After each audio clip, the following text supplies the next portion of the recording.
Hello friends, welcome back to the channel.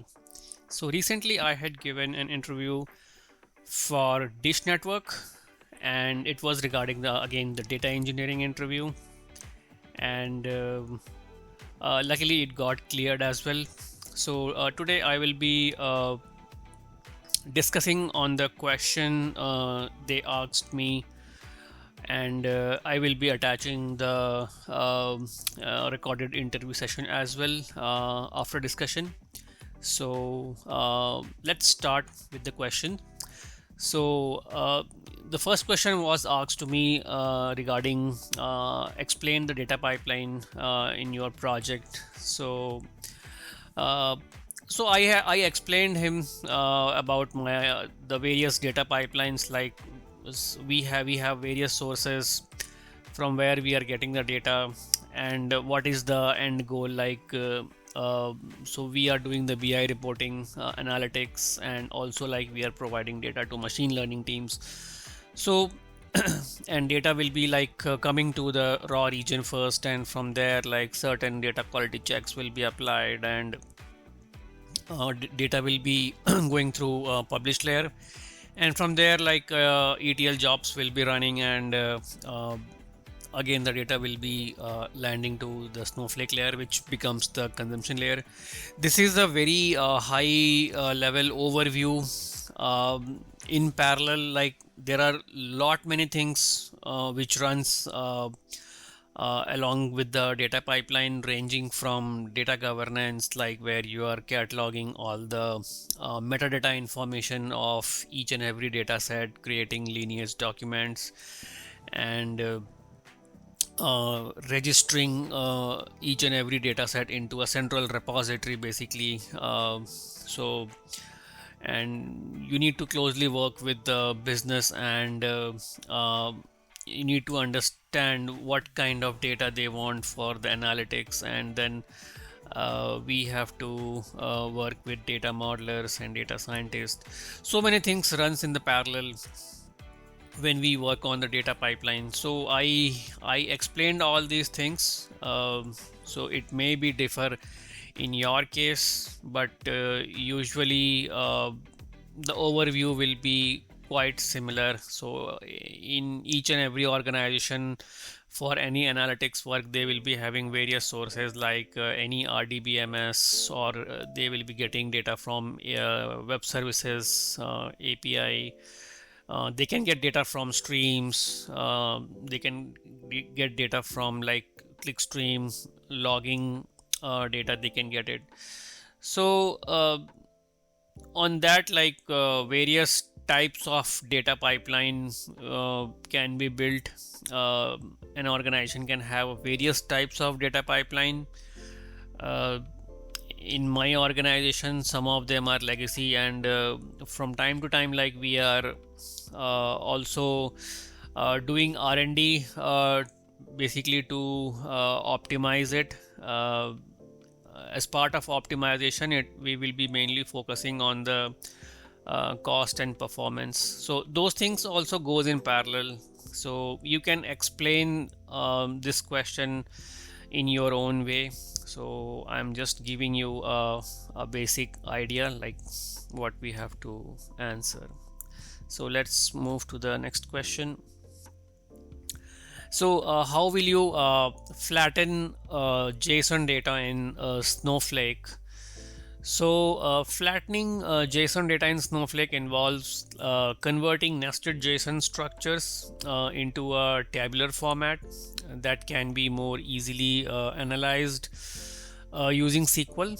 So this can be done using the flatten function, which allows you to expand nested arrays or objects into multiple rows or columns in a table. So here we can see like suppose we have a table, a JSON table. We can see the data right here, which contains a column named like data, and which holds JSON data like this: the user ID, name, emails, address. Now the objective is you want to flatten this JSON to create a table that lists each user with their email addresses and address details. So uh, there are two possible ways. Like one is like flattened nested arrays. So to handle the emails array, you can use the flatten function. The function expands the array into multiple rows, like one for each element in the array. And you can see the query in the left hand side. So this query will produce a result set where each row represents an email associated with the user, with columns for user ID, name, type of email, and email addresses. Now coming to the flattened nested objects. So for the address object, you can directly access its properties without using flatten, since it's not an array. So you can see the query on the right hand side. So this query will produce a result set where each row contains user ID, name, and address details. So this is how mainly we can flatten the JSON data in Snowflake, and using SQL, like, we can analyze in a better way. Let's move to the next question.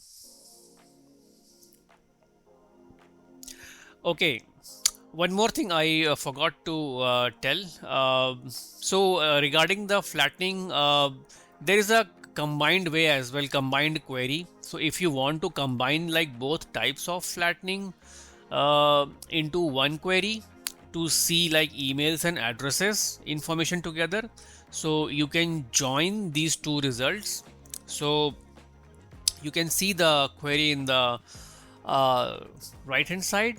So the combined query provides a full view of each user's email and addresses detail in one flat structure, which is ideal for like further analysis or reporting in Snowflake. So each flatten operation help break down the JSON structure into a more SQL friendly format, which enables you to leverage Snowflake's powerful SQL engine to analyze complex and nested JSON data efficiently. So moving on to the next question, they asked me like, have you worked on store proc? So their organization, like, they heavily work on stored procedures. So they are not basically using any ETL tool. They are heavily dependent on stored procedure. So this question was asked to me like, have you worked in the store proc in Snowflake? Which language did you use, and how did you execute like multiple statements within a single transaction in a store proc? So I told them like I have used JavaScript in stored procedure to execute any complex logic, including like execution of multiple SQL statements within a single transaction. Snowflake's stored procedure in environment provides like a way to manage transactions explicitly using JavaScript's control structures and Snowflake's session management functions.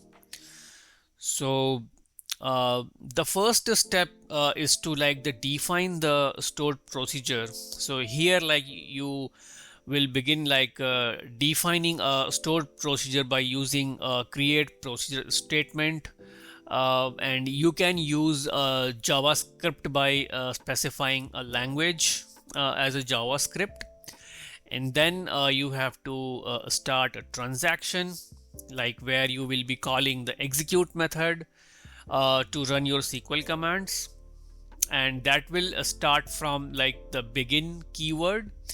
And step 3 will be like executing your SQL statements. Like you can execute multiple statements within a transaction.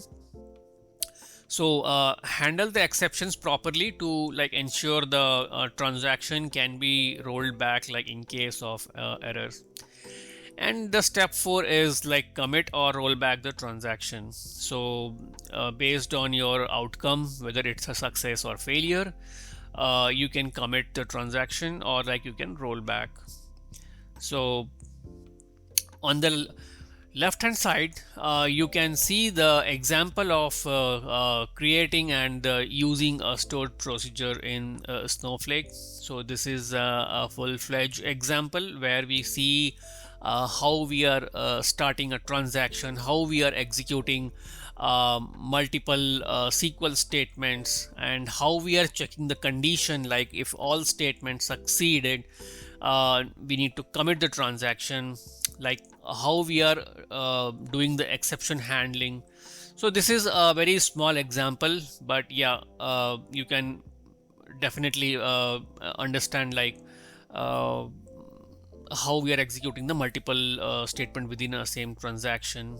And uh, by using the call method, like we are calling the stored procedure. So here like few key points to remember for transaction management, like transactions are explicitly controlled. You initiate with begin, and based on the execution outcome decide either commit or rollback. And for error handling, it's critical to include error handling in your stored procedure, especially when dealing with transactions, like to avoid leaving transactions open if any error occurs. And last but not the least, performance. So keep in mind that executing multiple updates and other SQL statements within a transaction can lock tables. So ensure the operations are optimized and necessary. Yeah. So this much like pretty much about the store proc. Let's move on to the next question. Next question was like what are the SCD type 1, 2 and 3, and how will you implement a type 2 table in Snowflake using your data pipeline?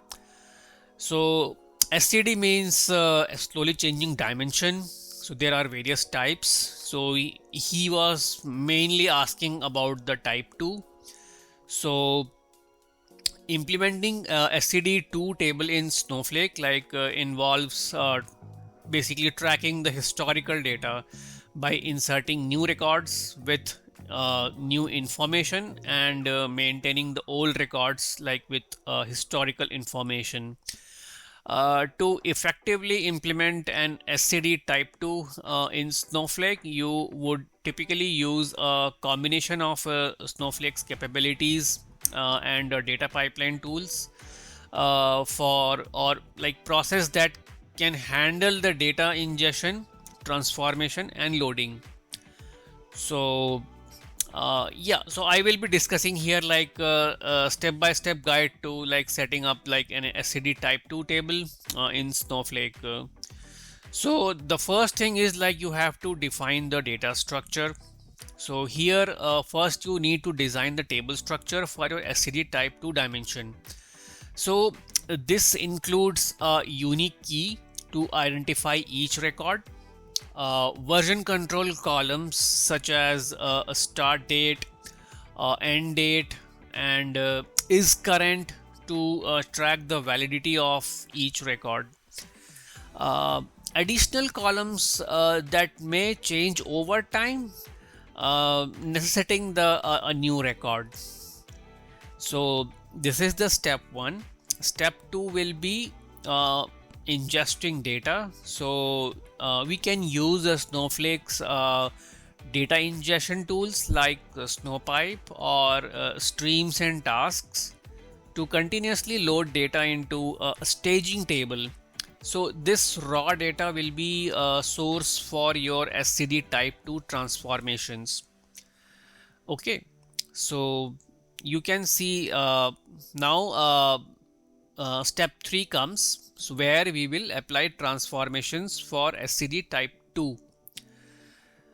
So Here I have given one example, like first of all we need to create a Snowflake task or a stored procedure to handle the transformation logic from your staging table to the SCD type to dimension table. So the logic typically involves checking if an incoming record from the staging table represents a change. So if it is a change, then setting the end date of the current record to yesterday's date and marking is current as false, and then inserting a new record with the new data, setting the start date as today, end date as null, and is current as true. So this is the main feature of SCD2. This is how we need to set the current date and end date for a particular records. Now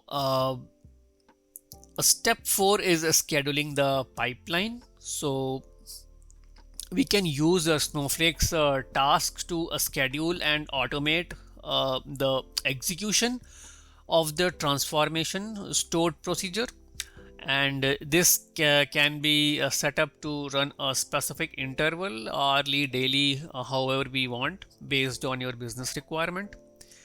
So I have given one small example here as well of scheduling it, and step 5 will be monitor and optimize. So regularly monitor the performance of your SCD type 2 updates, especially as the data volume grows. So use the Snowflake features like clustering keys on customer ID and is current to optimize query performance on your SCD type 2 table. So yeah, this is pretty much about SCD type 2 table and how the implementation will be done. Yeah, jumping to next question. So in case of an update in SCD type 2, what is the end date should be used? Can we overlap start date and end date? If yes, explain with example.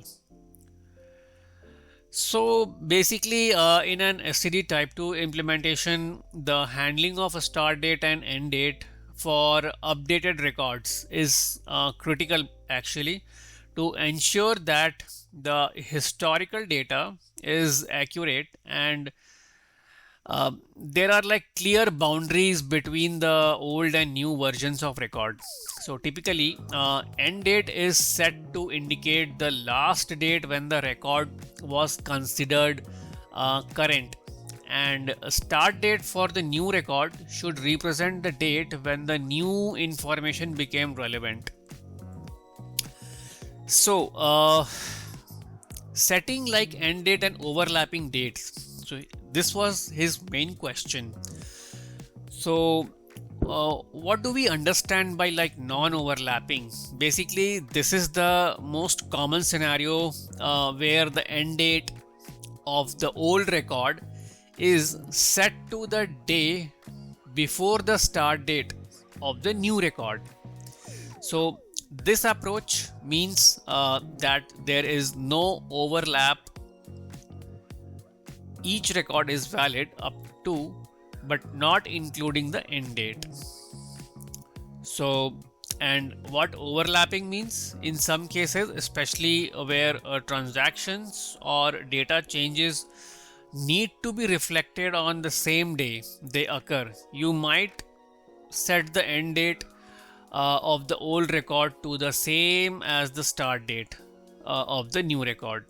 So this method implies that both the old and new records are valid on the overlap day, which might be necessary depending on business requirements or data interpretation practices. So I have given basically 2 examples of non-overlapping dates and overlapping dates. So you can take the reference. So for non-overlapping dates, like in this scenario, the old record is valid until April 12, 2024, and the new record starts from April 13, 2024. So there is no date overlap, and each record clearly covers distinct periods.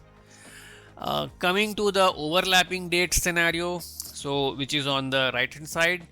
So here, like both the old and new records includes April 13, 2024 as a valid date.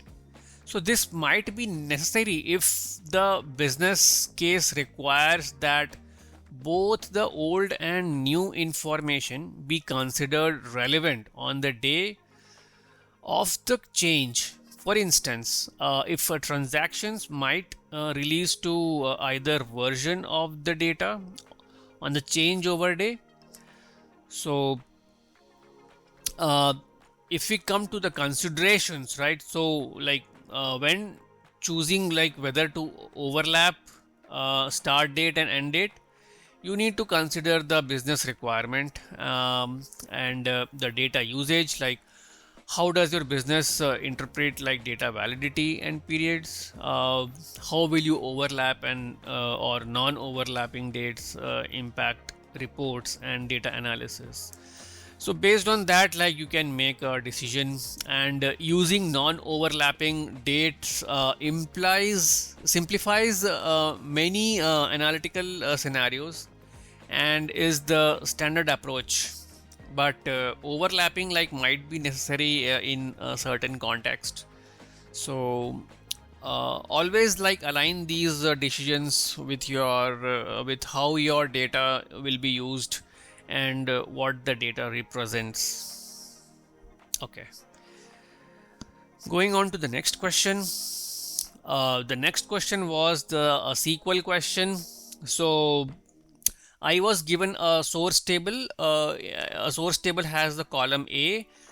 So column A has some numbers we can see here: 1, 2, 3, 5, 6, 8, 9. 4 and 7 is missing. So interviewer asked me like you have to derive the column B for the, and in the column B, basically column B will be a true or false column. So in column B, if the value is missing, so we have to write as a false. If value is present, we need to write as a true. So this was the ask. Now I have given the SQL for this. So to derive column B, which indicates like true for existing values in column A, and false for missing values in case the numbers 4 and 7 are missing.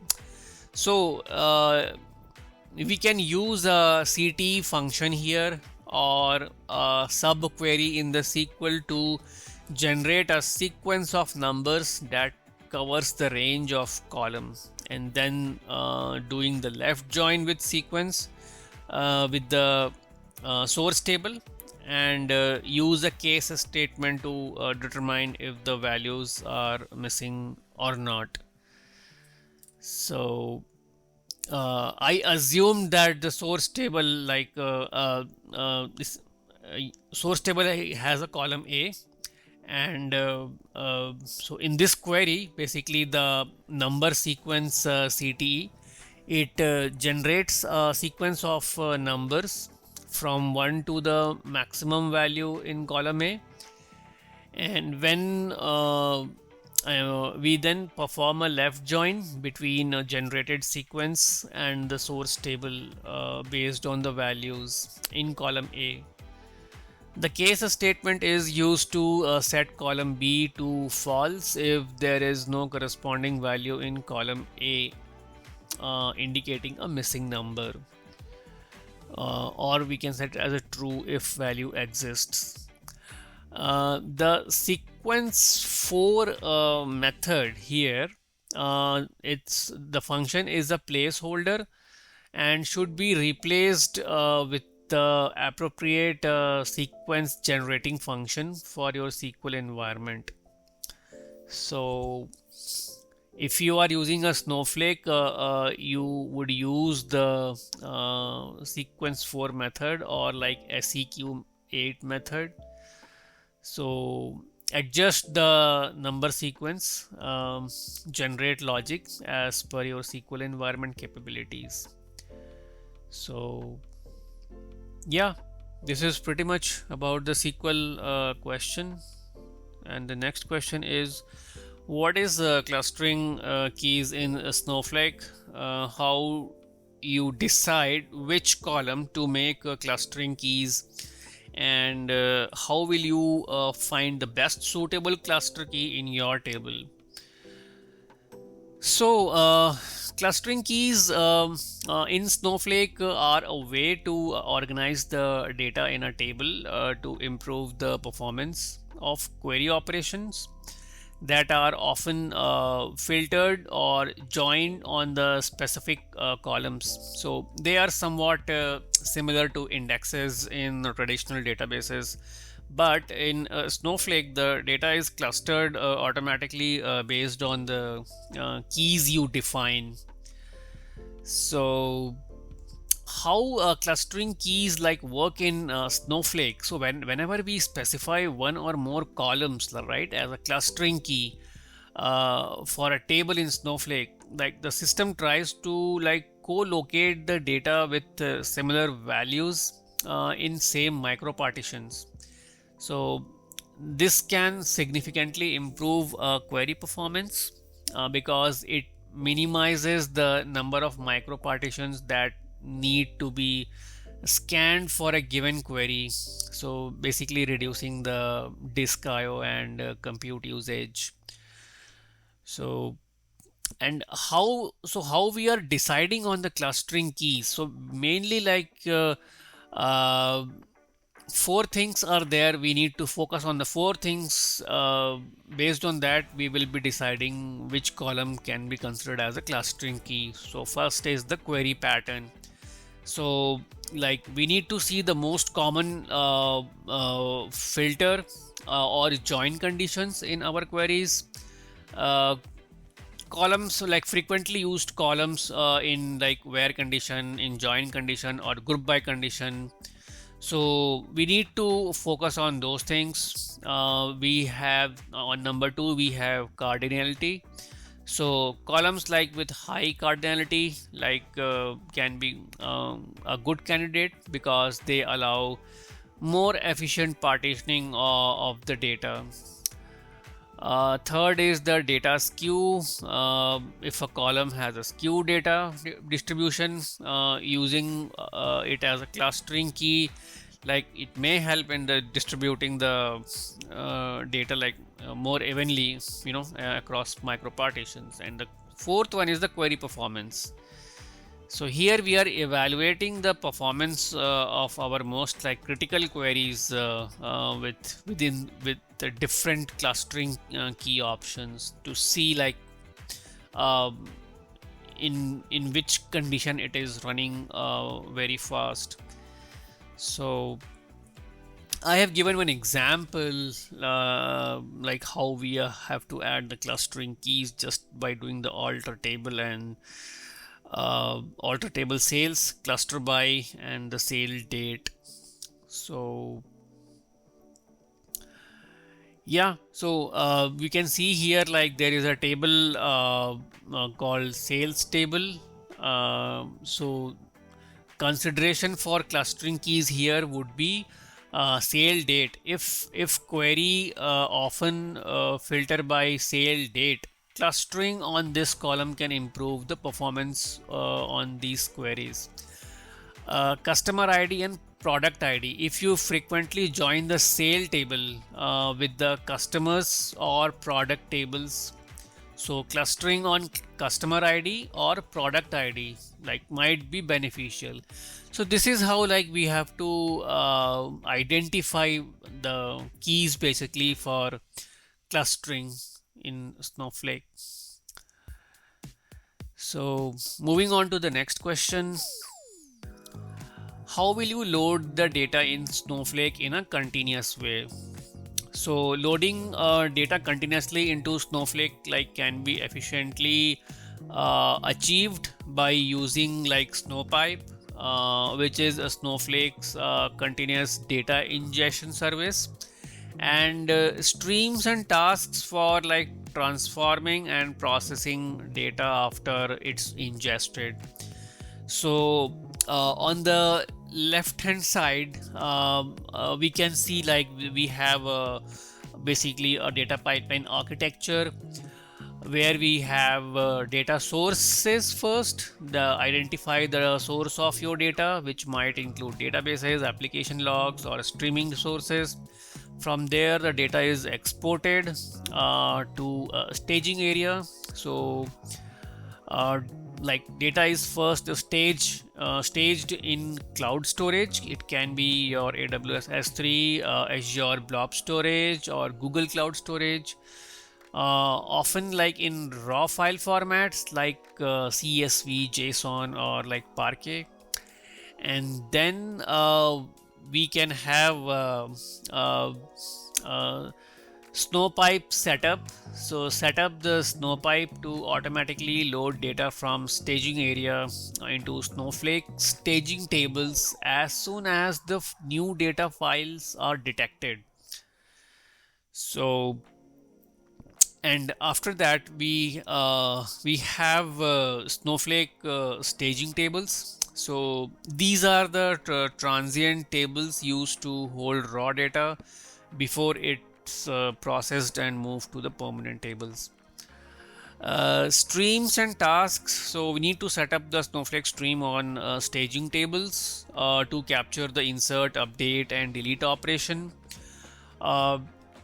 Create a Snowflake tasks that are triggered based on the stream. So these tasks will execute SQL statements or call stored procedure to process and transform the data according to your business logic.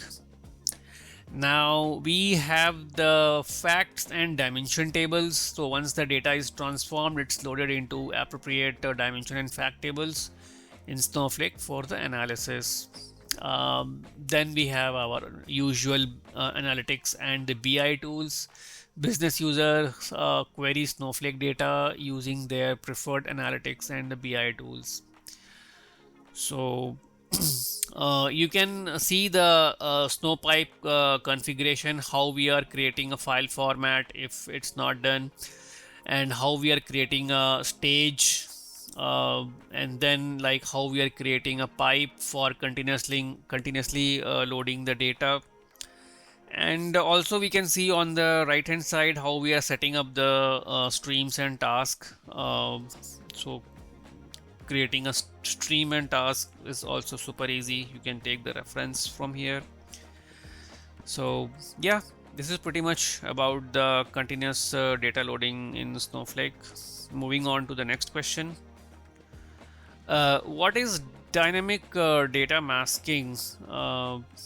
If there are two users with same role, how will you restrict a particular user from seeing a date of birth field in a particular table? So when talking about the dynamic data masking in Snowflake, it's a feature that enables you to define masking policies that control access to sensitive data. So basically allowing you to automatically obscure data based on user roles or any other criteria. So it is applied at the time of a query and does not modify the underlying data. Instead, it masks the data when it is retrieved through SQL queries, depending on the access privileges of the user running the query. So to restrict a particular user from seeing a sensitive field like a date of birth in a table, even if they have the same role as other users who can view this data, so we can use snowflakes like row access policies. So basically, first of all, like we need to create a, if you go step by step, so create a masking policy.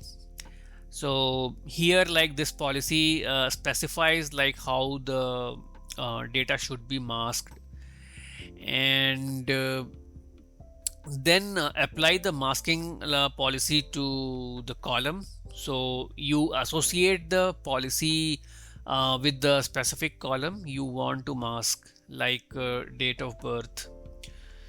So and then you have to grant privileges, ensure that users who need to see unmasked data have the necessary privileges. So yeah, uh, so using this mechanism, like we can restrict a particular user like from seeing the uh, data, like date of birth. Moving on to the next question. Okay, so we are done with the questions. So if you have come this far, then like I'm going to add the interview session as well. So yeah, stay tuned. About your technical background and your recent experience. Yeah. So I have total 13 years of experience, out of which 7 years into data engineering. And my roles and responsibilities are like to create, maintain, and enhance data pipelines. Basically, we are providing data for analytics, BI reporting, and to machine learning teams as well. So our whole infrastructure is on AWS cloud, and we are using like various components of AWS for managing our pipelines, like AWS Lambda, Kinesis Stream, S3, EMR cluster, Glue. Likewise, many components we are using. And once the ETL load is done, data is coming to Snowflake, which is our warehouse, and all like that becomes the consumption layer, and all the reporting and other stuffs like will be done after that.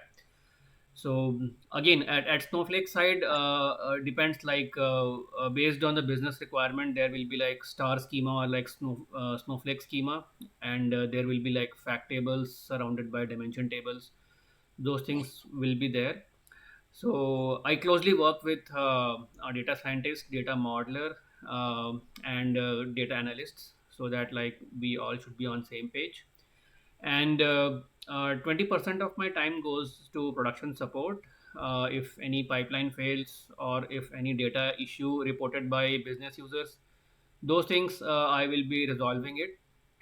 In parallel, I'm also like taking care of data governance as part of data pipeline management, like where we catalog all the metadata information of each and every data set entering into data lake. So there will be a central repository, like where we will be storing all the information of each data set, and uh, we will be maintaining all the data lineage and other stuff. Who is the data steward, data owner for that data set, location of the data set, all those things will be stored there. And coming to the programming side, so I have worked on PySpark for like 5 years in many projects, and basically mainly for the ETL jobs. So I have worked for ETL purpose. I have used DBT, PySpark, and even I have used Glue as well. So these three things I have worked for like ETL. And I do shell scripting as well if any requirement comes. And um, I can program in Java and Scala as well, because before coming to like data engineering, I was a Java developer. So but that is not frequently used, but still I can program in Java and Scala as well. But Python is my preferred language. So yeah, that's it. Like these are my roles and responsibilities on a daily basis. Okay. So let me brief about our environment, Amit, and we can proceed further with other questions. Sure. So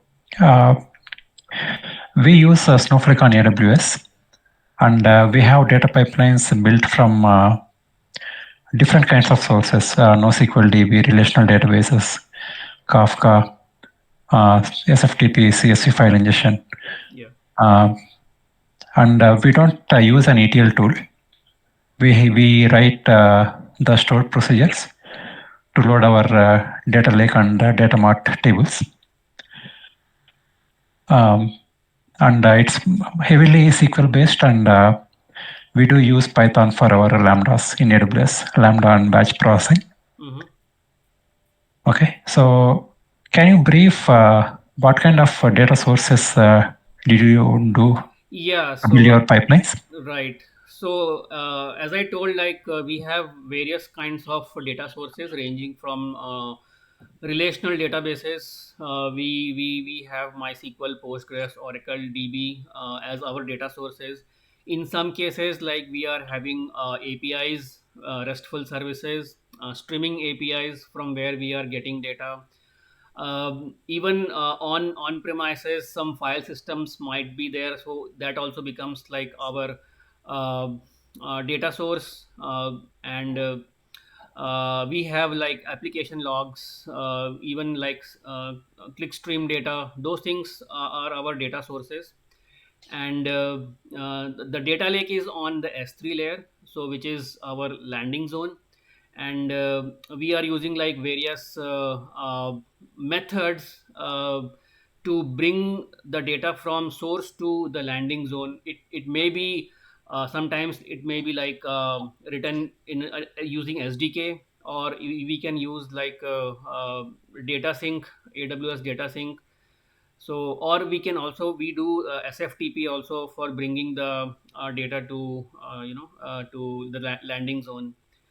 So even with the help of CLI also, we bring data to the landing zone. And once the data comes to landing zone, the like pipeline begins to execute. So pipeline will have their various phases once the data reaches the landing zone.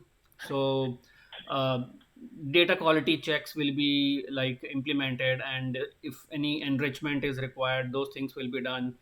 And data will be like moving to the next layer of the data lake, which is like the published layer, and which will be clean data. So the clean data will be like ingested into the ETL job, which will be running on Spark or DBT, anything like we can use multiple things we are using basically for ETL. And that ETL job will load the data into Snowflake. And on Snowflake, again, there will be like the base table will be created, and on top of that base table, there will be various dimension and fact tables will be created as per the star schema or Snowflake schema design. And also, like we are giving the role based access, like what kind of data we are getting through a data pipeline, whether it's like NPI, PCI, or API, or any credit kind of data. Those things will be there. So various kinds of views like will be made, and as per the role, like the end user will have the access. And if any requirement comes, like we also apply the data masking rules in our tables. So if we want to hide any like fields, so those things are also like will be implemented. So yeah, this is on a very high level I'm explaining. Okay, so have you worked with semi-structured data? Yes. Uh, so if I want to, you know what is a an array in a JSON? Mm-hmm. Okay, if I want to unnest the array, what is the function that I will use in Snowflake? Sorry, come again. What we want to do with JSON? If I want to unnest an array inside a JSON, there is an array element inside a JSON, and I want to unnest that into individual values. Okay, we want to flatten it, right? Yeah. Yes. Mm-hmm. So So what is the function I should use in Snowflake to flatten it? basically, in Snowflake, if we want to flatten the array, so there is a function, flatten function is there. So we can make use of that. Okay. So basically, when we use that flatten function, you need to we need to pass the column name, basically which column you want to flatten. So it's yeah so just the lateral flatten, and in the parameter you will be passing like input will be your column name, and then like you can have basically any alias you can give, and then that alias dot you can just you can call all the internal elements of the uh, JSON, the array which we want to flatten. Okay. Did you write stored procedures in Snowflake? I have worked on store proc, yes. Okay. So what language did you use to write your procedures? Mainly like JavaScript. Uh, Okay. yeah, Okay. So if I have to run multiple statements inside a proc, how do I do that? we want to run multiple statements in store proc. Yeah. So, what is the question? So multiple statements in a single transaction block. Hmm. How do I run it using a procedure? So, like to run multiple SQL statements inside a single transaction block, right? Yeah. So we can use execute method, and yeah, so execute method will basically yeah, execute method will be used, and like in JavaScript, this method will be there, and this will allows you to execute the basically the SQL statements sequentially, like within the same transaction context, like provided by the stored procedure. Okay. Have you worked on slowly changing dimensions type 1, 2, 3? Not on three, mostly on one and two. I have worked on. Okay. Yeah. So can you explain me the flow in a type 2? If I want to say I have a employee table, Hmm. I'm getting say a file on the employee details every day, and I have an employee dimension, which is a type 2 table. So how will a typical type 2 pipeline be built to implement this CTL for a type 2 slowly changing dimension table? So, okay. You can Basically, take employee ID as a key, maybe employee name, address, yeah. and other attributes for the employee as other columns for type 2. Yep, go ahead, Amit. So, um, I mean, we want to create the whole pipeline. You said, right? Uh, Correct. so first of all, like step one would be like we need to stage the incoming data first. First of all, like load the incoming employees details files into the staging table. This table should have a like structure similar to your like employee dimension table. uh, and After that, we have to identify changes, basically compare the records in your like staging table with the existing records in your employee dimension table. And if there are like generally three types of changes we have to look for. If any new records are coming, like for example, if employees that are in the staging table but not in the dimension table. And any updated records, so employee like whose details have changed, these things, and any unchanged records like any existing employees with like no changes to their details. So these three type of changes like we have to uh, I mean keep looking for.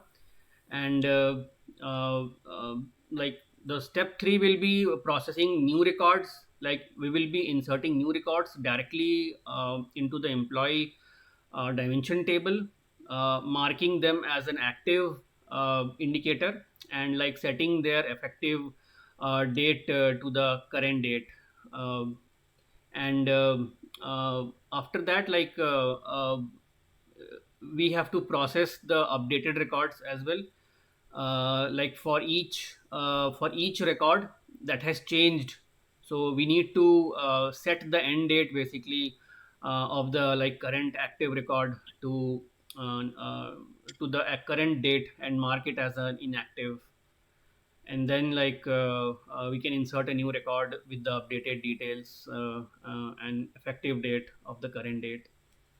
So yeah, and we should be doing the cleanup process as well. uh, like after processing the changes, like clean we have to clean up the staging tables like to prepare the next load. In that way, like we can prepare a pipeline for SCD2 type. Okay. You mentioned the so in case of an update for a type 2 table, so the existing record in the target table will be inactive. So what is the date that we end date with? Say we have a begin effective date and end effective date. So what is the date we use to end it that existing row before we insert the new row? Mm, what is the end date you are asking, right? Yeah, so to make it an inactive record, we update the end date, the end effective date, right? What date we use? Basically there are like two common practices like for setting the end date of the like outgoing or like if for inactive record. uh, First method is like set the end date to the day before the start date, like start date of the new updated record. This is like most precise method. Like if your data can be aligned to a specific date, like without overlapping. And second method, we can like use the current date as the end date for the outgoing records, and the same date or the next day as the start date for the new record. So either one of approach we can take. So can we have an overlapping the end date for old record and the begin date for the new record start date? Can we have? Can they overlap?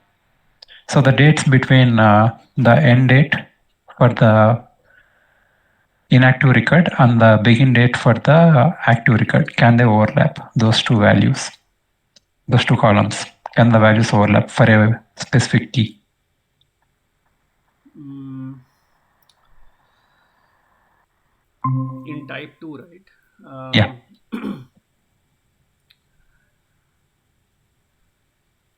mm, Not so sure, but um,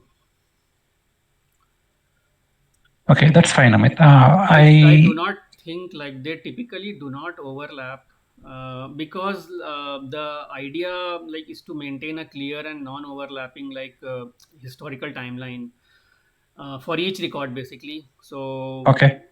yeah, I don't think so. Yeah. Okay, that's fine.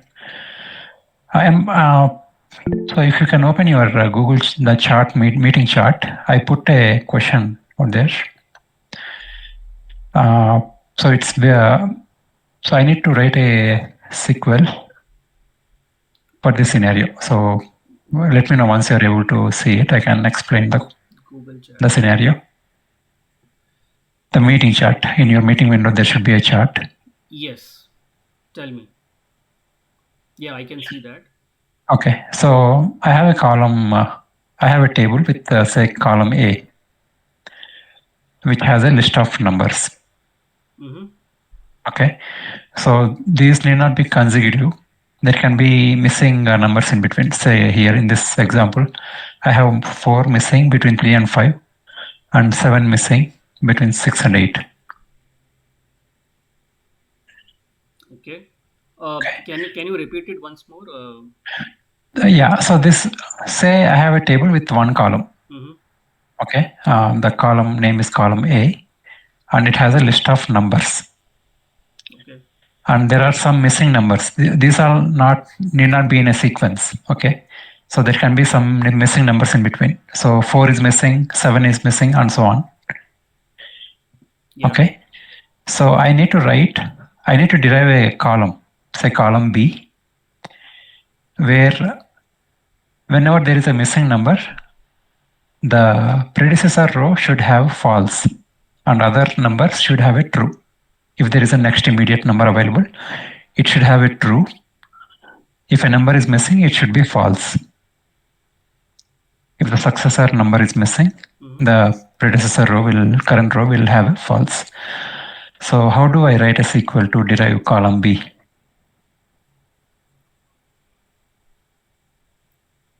Okay. So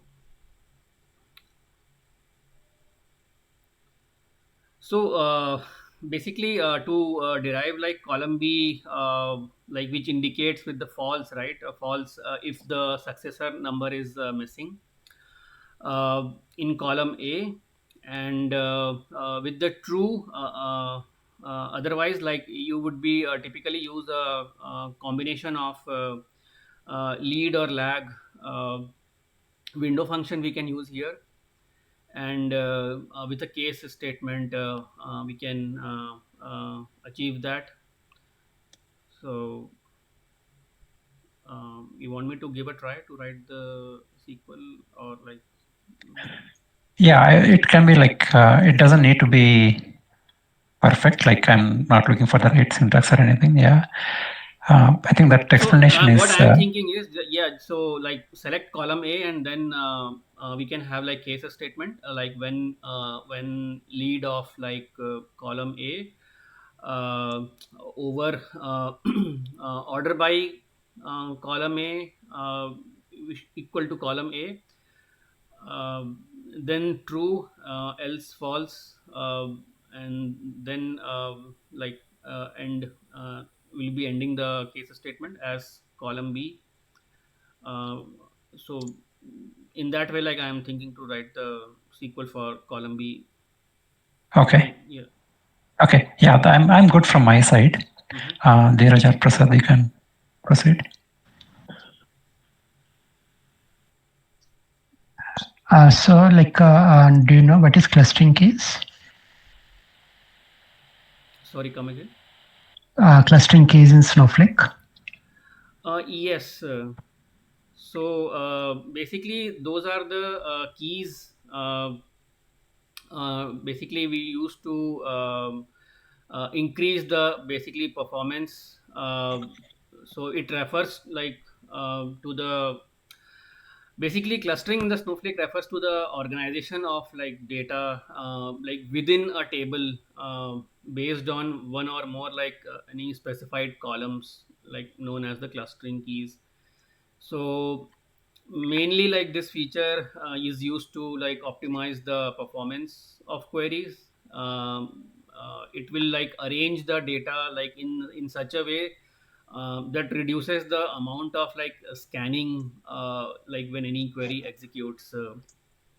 So So like which columns you will use to like how will you find out from a table like which column you will cluster on?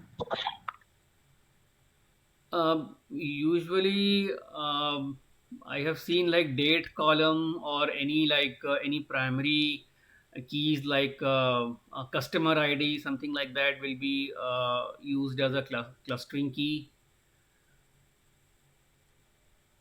Again, depends like how we are querying the table. So So there are like say thousands of queries running. So how you will find out?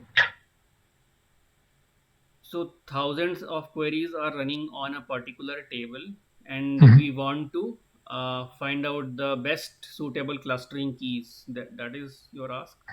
Yeah.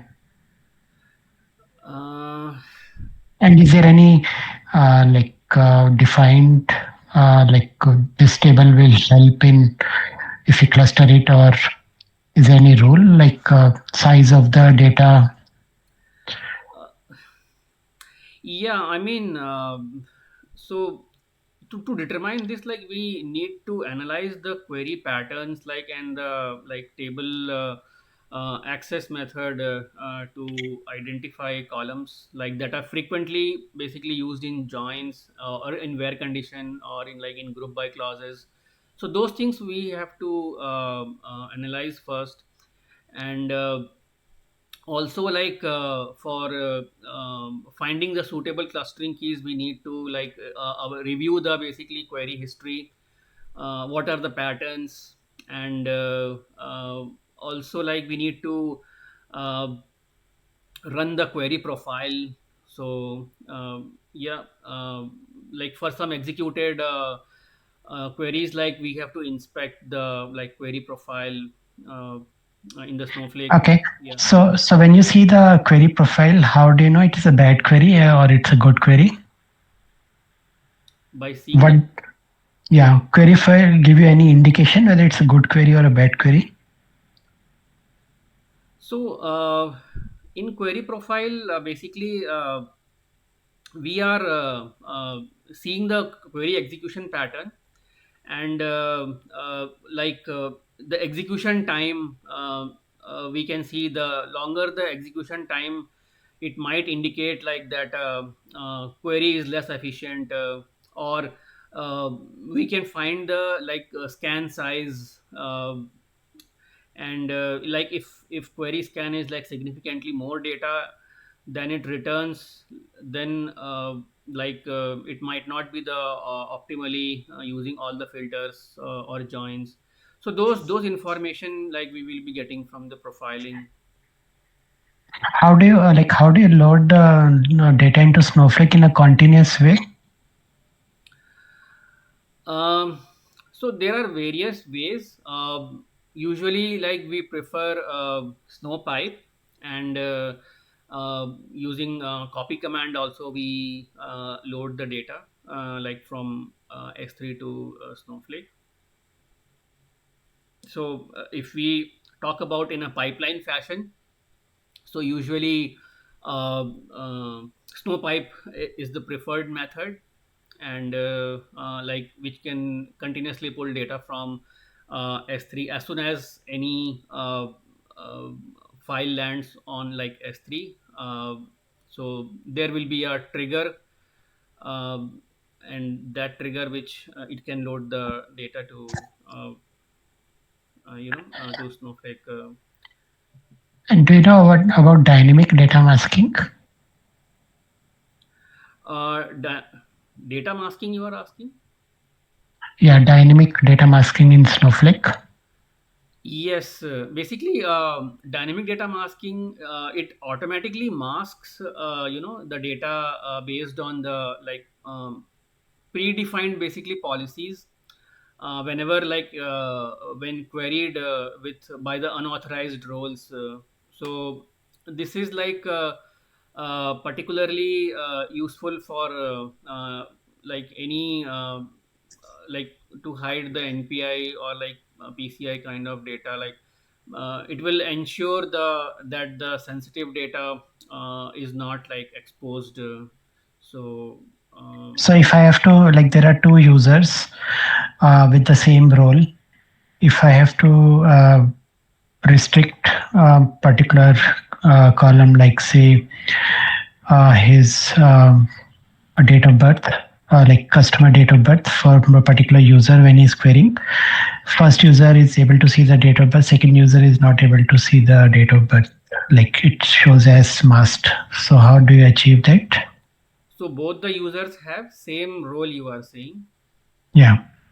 And okay, and we want to apply a masking policy so that a particular user cannot see the date of birth.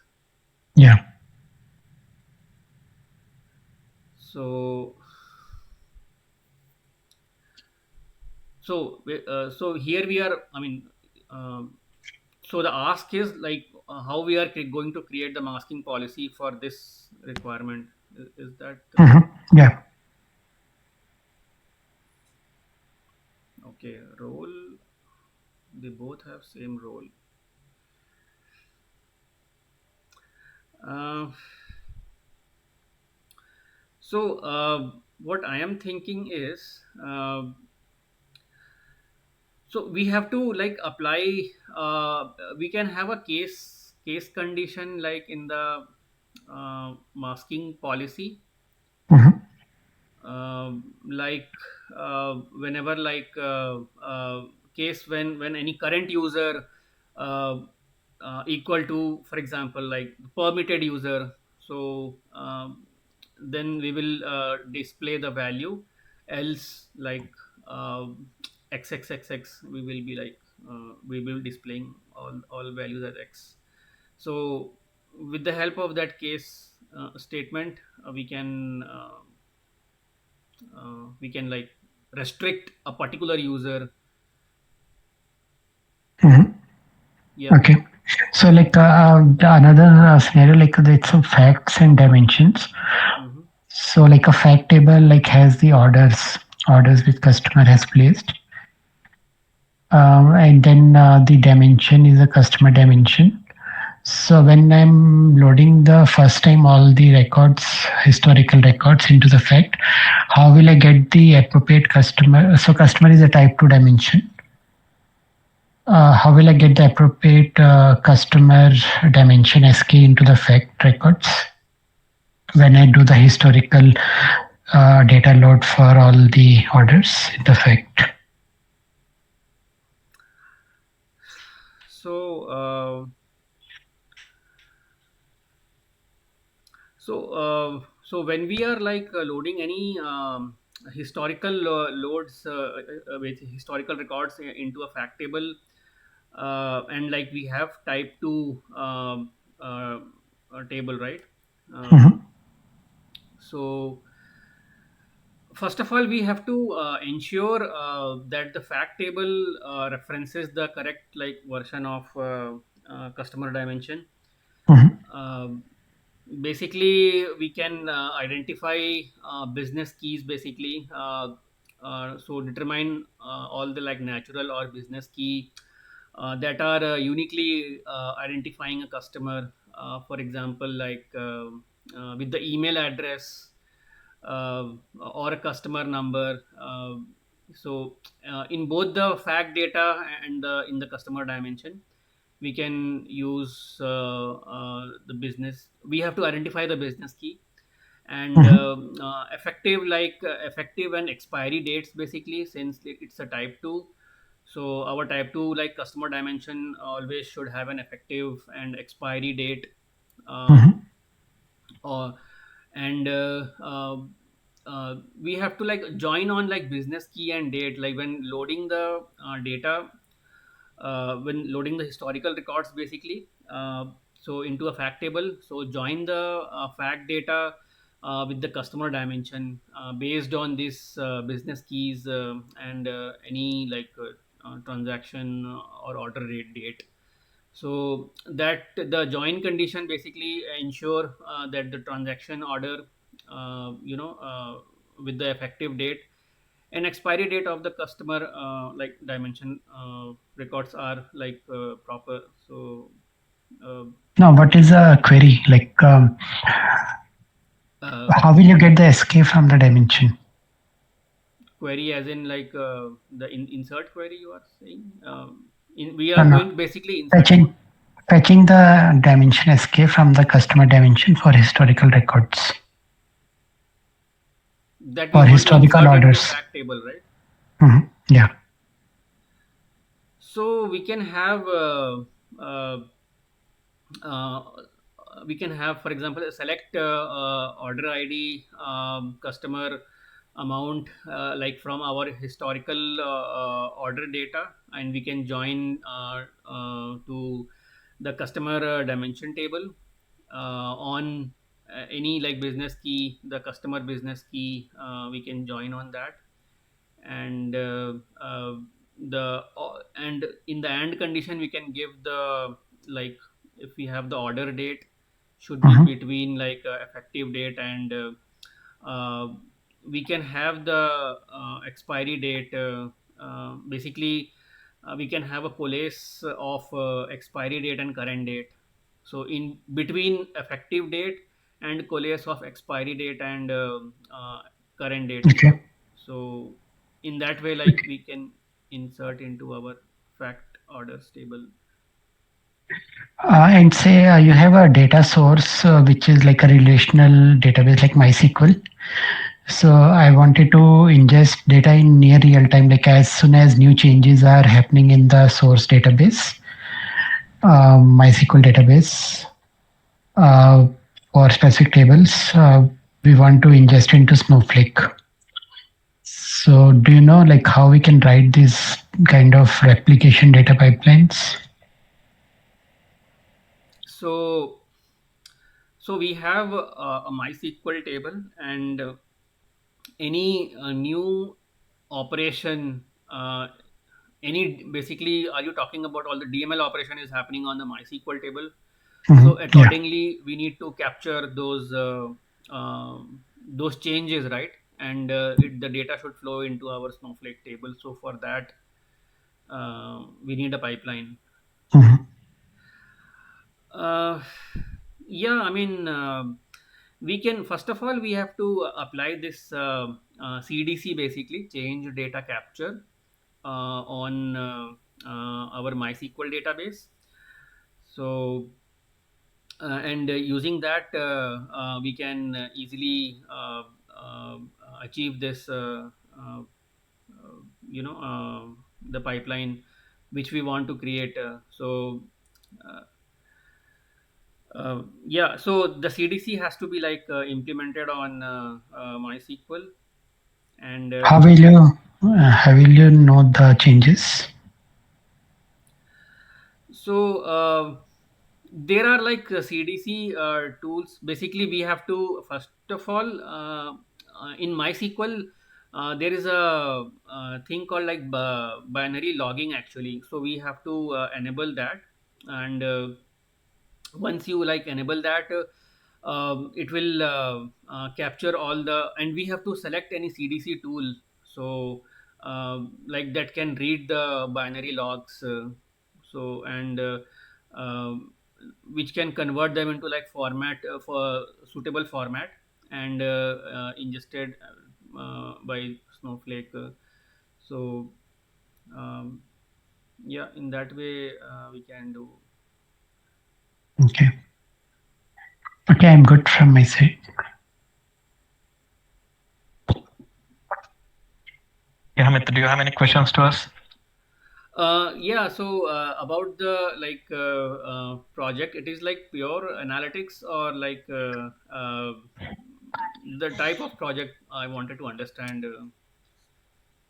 So it's pure on the engineering side, Amit, right? So we get several requests, right, to ingest the data from different sources, right? And also we need to integrate those data, right, based on the business rules, right? We need to integrate the data and also provide some kind of a data mart layer for them so that they can able to build some kind of BI reporting over that. So the work will be ingesting the data, integrating it out, and then further massaging it out for the portfolio level. Okay. Okay, got it. So okay, so it's pretty much like heavy on SQL side, right? It will be heavy on Yeah. SQL. Yes. Got it. Okay. Yeah. Any other questions? No, I'm good at the moment. Yeah. So that's it in this video. If you like it, please do subscribe this channel. If you did not like it, please dislike it. You can comment as well so that I can keep improving my content. See you in the next video.